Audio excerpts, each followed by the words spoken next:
마라나다. 인사말이 바뀌니까 반응이 없네요. 우리 주님 다시 오십니다. 우리 사랑하는 주님 속히 오시기를 간절히 축원합니다. 우리 찬양대의 마지막 가사가 십자가 날 위해 죽으신 주님. 지난주에도 말씀을 드렸지만은 전혀 짜고 하지 않거든요. 근데 오늘 제목이 용서의 복음 십자가입니다. 성령의 교감이라고 생각이 됩니다. 오늘 말씀 다시 한번 우리 다 같이 한번 읽어보겠습니다. 에베소서 4장 32절 서로 시작. 서로 인자하게 하며 불쌍히 여기며 서로 용서하기를 하나님이 그리스도 안에서 너희를 용서하심과 같이 하라. 미국의 초대 대통령이 누굽니까? 조지 워싱턴입니다. 조지 워싱턴이 청년 시절에 그 집 앞에 아주 아름드리 큰 체리나무가 있었습니다. 그런데 그 체리나무는 그의 아버지가 너무 사랑하는 나무입니다. 그런데 조지 워싱턴이 하루는 그 나무를 찍어서 베어버렸습니다. 화가 끝까지 난 아버지. 그러나 아들을 보는 순간 아들에게 이렇게 얘기합니다. 아들아, 나는 너를 용서한다. 왜 그랬을까요? 왜 그랬지요? 사랑해서. 오늘 그런 얘기면 제가 처음부터 시작을 안 하죠. 도끼를 들고 있었어요. 아직도 이해를 못합니다. 조지 워싱턴이 도끼를 들고 있었단 말이에요. 네, 아직도 이해가 안 되죠? 네. 자, 이런 용서도 있습니다. 예, 물론 그 진심은 아들을 사랑했기 때문에 그랬겠지요. 그러나 유머에서는 아들이 도끼를 들고 있었기 때문에 용서를 했다. 안 했으면은 체리나무만 찍히는 게 아니라 나도 찍힐 것 같으니까. 이제서 웃는 분들은 이제서 하는 거예요. 자, 여러분들 세상에서 제일 재미난 얘기가 있습니다. 무슨 얘기일까요? 복수에 관한 이야기입니다. 누가 나의 아버지를, 내 가정을, 그래서 어떻게 하겠다? 끝까지 쫓아가서 복수하겠다. 여러분들 소설이나 드라마의 대부분의 이야기가 이 복수 이야기로 이루어집니다. 그리고 그것을 우리는 또 뭐예요? 아주 희열을 느끼면서 맞아, 저 끝내는 저거 하면서 이러면서 희열을 느끼는지 모릅니다. 그래서 이 복수 이야기는 자주자주 여러 드라마틱한 이야기의 주제가 되기도 합니다. 예수님께서 마태복음 18장 21절로 22절에 베드로가 그에게 다가와서 질문하였을 때에 답변하신 장면이 나옵니다. 그때 베드로가 나와 가로되 주여, 형제가 내게 죄를 범하면 몇 번이나 용서하여 주리이까? 7번까지 하오리이까? 예수께서 가라사대 내게 이르노니 7번뿐 아니라 70번씩 7번이라도 할지니라. 이거 도대체 몇 번을 하라는 거예요? 7번씩 70번이면 몇 번이에요? 490번입니다. 결국 이 얘기는 뭐 하라는 얘기예요? 끝까지 용서해라, 이 얘기입니다. 근데 여러분들 가능한 얘기입니까? 어때요? 여러분과 저의 삶 속에서 이 얘기가 가능해요? 7번, 그 7번 참기도, 그래서 우리말에는 3~4번이라는 말은 있어요. 한 3번은 하는지 몰라요. 4번째는 글쎄. 그런데 베드로는 많이 생각해서 7번을 얘기한 겁니다. 그런데 예수님은 뭐라고 말씀하세요? 7번씩 70번, 490번을 하라. 이건 490번 세면서, 자, 1번, 10번, 400번, 이렇게 해서 하라는 얘기가 아니죠. 끝까지 하라는 얘기지만은, 그런데 우리는 도대체 끝까지 할 수 있어요, 없어요? 솔직히 한번 얘기해 보세요. 어때요? 용서가 잘 됩니까? 잘 안 돼요. 여러분들 아셔야 합니다. 우리는 용서할 수 없는 사람들입니다. 본질적으로 용서가 안 되는 사람들이에요.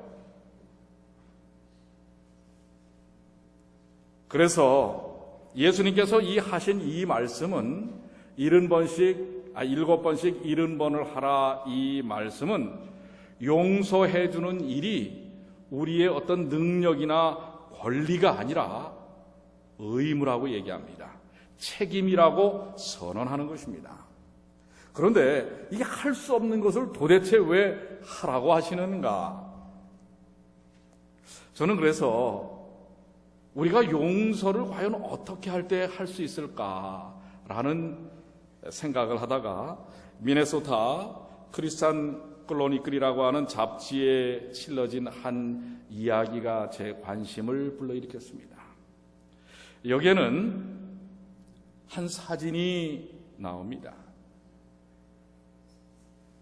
1972년 6월 8일 베트남 사이공 근교의 드랑방이라고 하는 마을에 미군 전폭기가 네이팜탄이라고 하는 그야말로 이 휘발유 같은 거로 완전히 확 퍼붓는 폭탄입니다.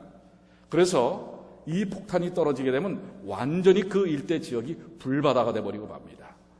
그런데 미 조종사가 잘못 떨어뜨려가지고 민간 마을에 떨어뜨려 버린 거예요. 그래서 지금 여기 그 마을에 불이 막 붙자 아이들이 그냥 불길에 쌓여서 도망가는 장면입니다. 그런데 여기 지금 가운데 사실 좀 가릴까도 했습니다. 이제 좀 리얼리티를 살리기 위해서 그냥 제가 그 사진을 했는데 우리 여자아이 하나가 지금 온몸을 벌거벗은 채 지금 뛰고 있지 않습니까? 이 아이는 지금 엄청난 화상을 입고 지금 뛰고 있는 것입니다. 이 사진이 나중에 이것을 찍은 종군 기자는 퓰리처상을 받습니다. 이 사진 한 장 때문에. 그런데 이 사진이 온 세상 신문에 기재가 되면서 이 아이에 대한 관심이 불러일으켜서 저 아이는 과연 살았을까? 수십 번의 수술을 통해서 이 아이는 살아납니다.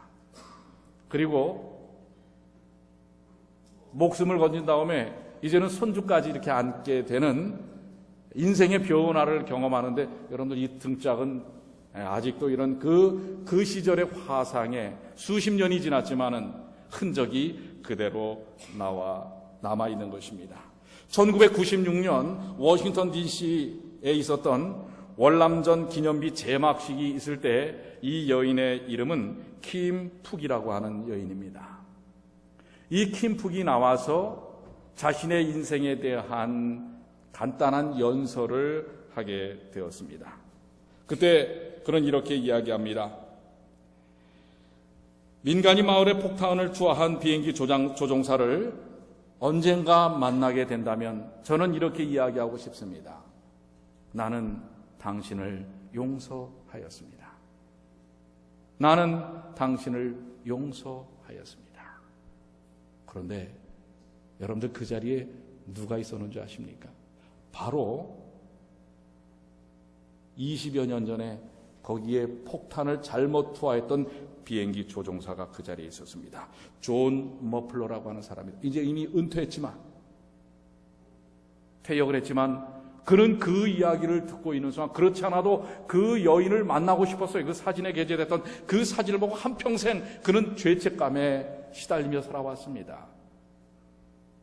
그리고 그는 제대한 다음에 신학을 공부하고 감리교의 목사가 됩니다. 그러면서 그는 말씀 가운데 난 아직도 용서를 구하지 못한 사람이 있습니다 라고 고백을 했는데 그 자리에서 바로 킴푹 그 대상을 거기서 만난 것입니다.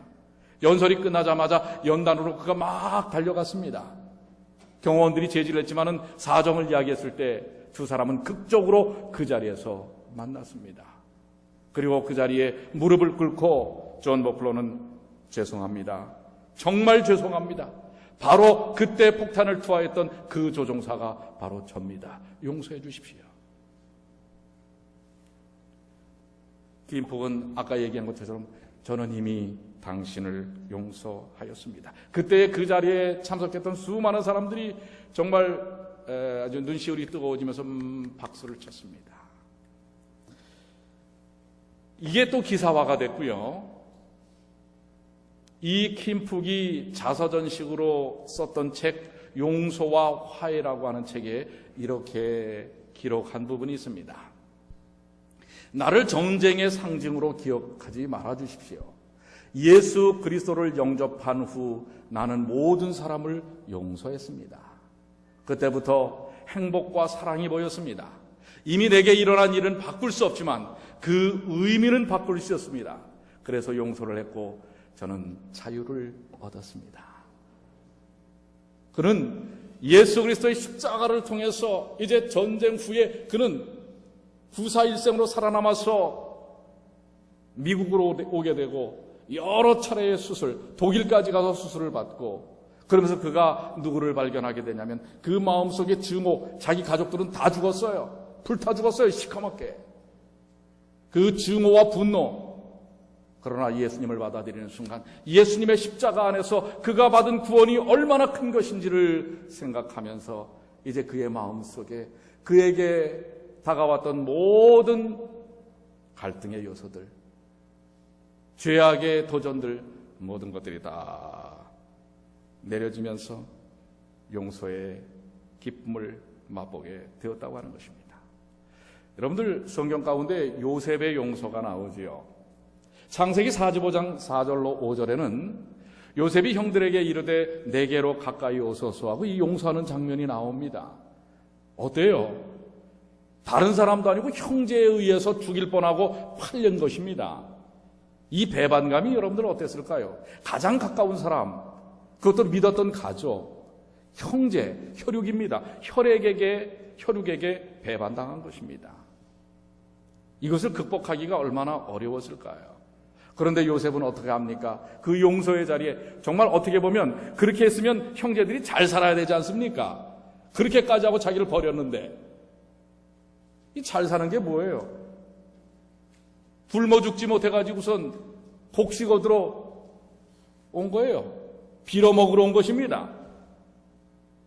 화가 날 수도 있는 것입니다. 아니 나를 이렇게까지 만들었으면 지들이라도 잘 살아야지. 그런데 이런 꼴로 내 앞에 나타나 할 수도 있었습니다.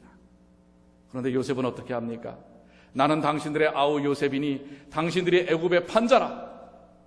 이 얘기를 들을 때 깜짝 놀라죠. 이제는 우린 죽었구나.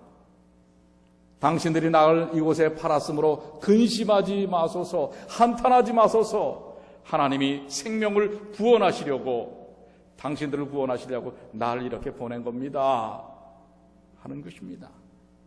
여러분들 여기에서 요셉의 용서 속에서 요셉의 형제들이 용서받기 위해서 한 일이 있어요, 없어요? 한 일이 있어요, 없어요? 용서는 그런 것입니다. 용서받는 자는 아무것도 할 것이 없다는 사실을 기억하시길 바랍니다. 용서 속에는 내가 무엇을 했기 때문에 용서받는 것이 아니라는 것을 기억하십시오. 그래서 용서라는 말에 원어가 여러 말이 있지만 용서라는 말에 정말 제 마음속에 와닿는 말씀 중에 하나의 의미는 받아들이다라는 뜻입니다. 용서는 뭐 하는 것이라고요? 그냥 받아들이는 것입니다. 상대방이 어떻게 했기 때문에 받아들이는 게 아니에요. 그냥 받아들이는 것입니다. 아까 존 머플러가 뭘 했기 때문에 용서했을까요? 아니에요. 그냥 용서해 준 거예요. 아무것도 용서받기 위해서 한 일이 없습니다.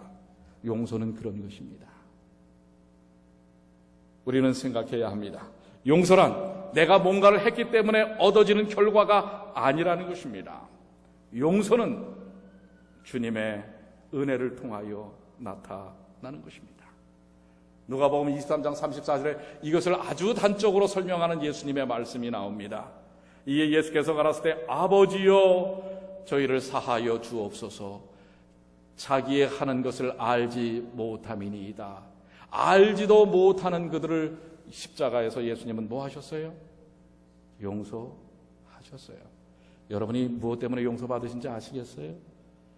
여러분이 잘나서가 아닙니다. 여러분이 뭘 했기 때문이 아니에요. 그냥 용서하셨어요. 아멘 아닙니까? 감사하시지 않습니까? 우리는 용서받는데 아무것도 한 것이 없어요. 그분이 하셨어요. 그분의 생명을, 그분의 모든 것을 나를 위해 용서하신 것입니다.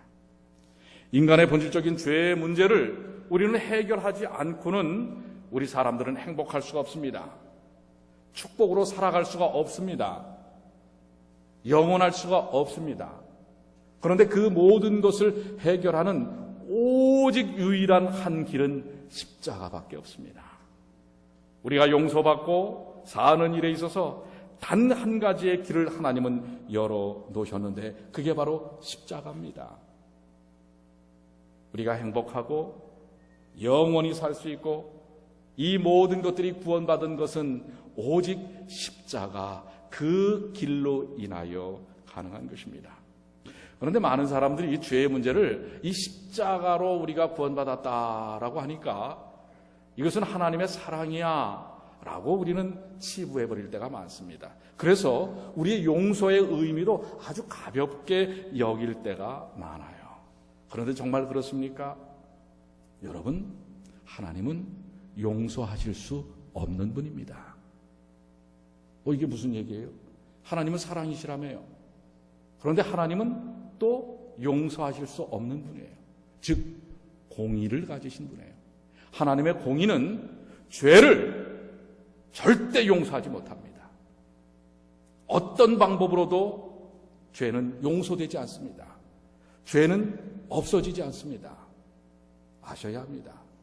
죄는 그만큼 무서운 것입니다. 죄는 그만큼 극악한 것입니다. 죄는 없어지지 않는 것입니다. 그런데 우리 하나님은 또 사랑이십니다. 인간의 어떤 방법으로도 그것을 대체할 수 없어요. 그래서 하나님은 단 하나의 방법, 그 공의로우신 하나님 자신이 죽는 것입니다. 다른 길로서는 죄의 문제를 해결할 수가 없습니다. 그리고 하나님의 공의가 파괴되는 것입니다. 다른 방법으로 죄인이니까 그래 용서해 줄게. 괜찮아. 너 저 죄 그거 별거 아니야. 그러면 하나님의 공의가 깨지는 것입니다. 그런데 만약에 사람을 죽이시죠, 그냥 그 죄값으로. 그러면 하나님의 사랑의 품성이 깨지는 것입니다. 그렇기 때문에 하나님이 선택하신 방법은 당신이 죽는 것입니다. 이게 참 간단한 일 같지요? 이건 엄청난 일입니다. 온 우주의 주관자시요 창조주이신 하나님이 죽는 것입니다.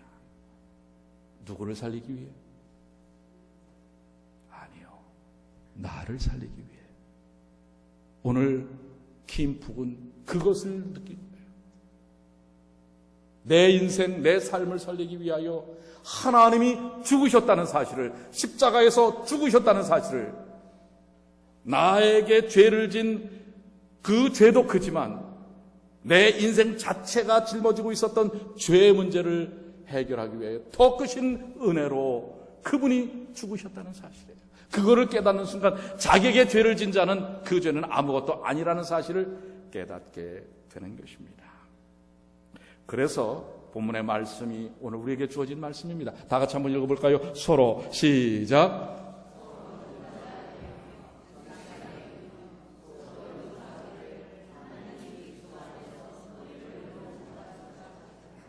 그렇습니다. 오늘 그렇기 때문에 너희를 용서하심과 같이 하라. 그리스도 안에서 용서하셨기 때문에 이 말씀이 의미가 있는 것입니다. 그래서 용서는 선포되는 것입니다. 용서는 조건이 아니라 용서는 선포되는 것이고 용서는 받는 것입니다. 여기에 우리의 믿음이 필요한 것입니다. 용서의 주체가 내가 아니라 하나님이라는 사실을 우리는 기억해야 합니다. 그런데 우리는 이 용서에 대한 의미를 자주자주 잊어버리거나 혼동할 때가 있어요. 바로 예수님께서 이 문제를 가지고 이야기를 하십니다. 마태복음 18장 23절로 28절에 이러므로 천국은 아까 그 7번씩 70번이라도 하면서 용서 문제를 말씀하시고 이어서 예수님께서 하나의 실물적 교훈으로 용서가 뭔가라는 것에 대해서 설명을 하십니다. 그 종들과 회개려고 하던 어떤 인공과 같으니 회개할 때 1만 달란트 빚진 자 하나를 데려오매 갚을 것이 없는지라. 간단하게 설명을 하면 한 종이 임금에게 빚을 졌는데 1만 달란트예요. 지금의 계산법으로 따지면 70억입니다. 70억. 평생 그런 돈을 저는 만져보지 못할 것 같아요. 그런데 이 사람도, 이 종도 평생 해도 못 갚는 것입니다. 결국은 죽어야 합니다. 그런데 이것을 임금이 용서합니다. 다 탕감해 줍니다.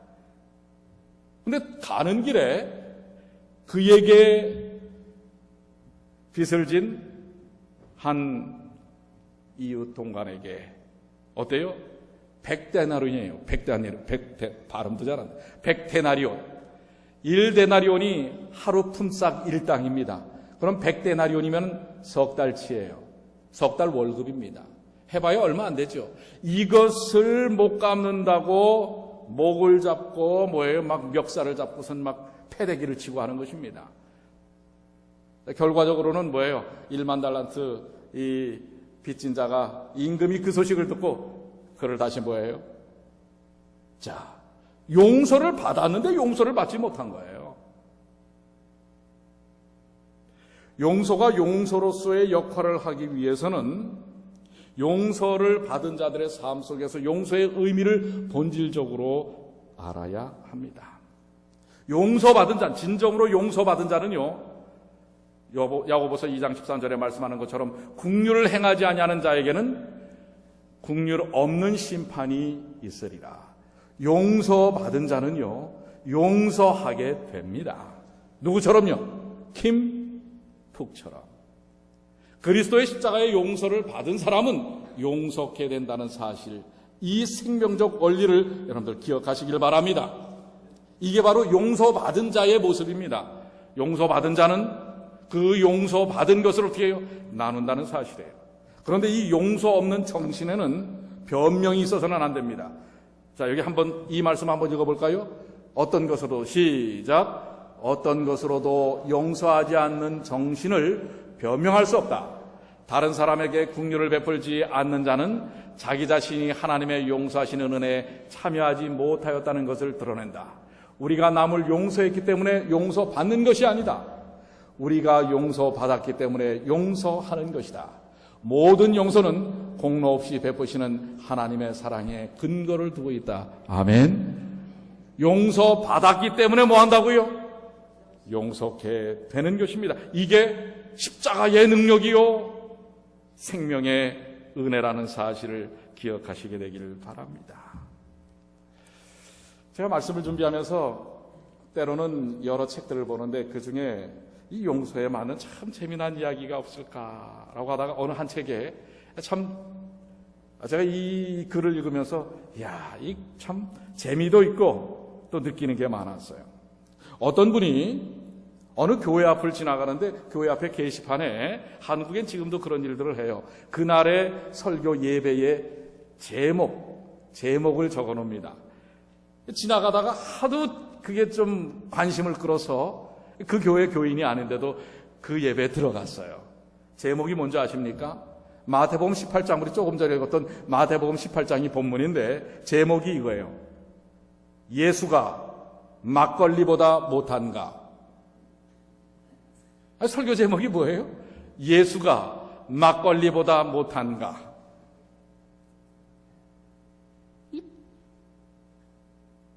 눈이 반짝반짝해지는 사람은 없겠죠? 막걸리 얘기하니까. 너무나도 이 제목이 참 특이해서 말씀을 듣는데 말씀의 내용이 이것입니다. 여러분, 안 믿는 사람은 싸우다가도, 원수 지었다가도 막걸리 한 잔 놓고 너 한 잔, 나 한 잔 나누다 보면 화해하게 돼요. 어깨동무하고 나오는데, 예수 믿는 사람들은 한 번 원수지면 영원히 풀고 있지 않으니 이 예수가 막걸리보다 못한 것 아닙니까? 이게 이 설교의 주제예요.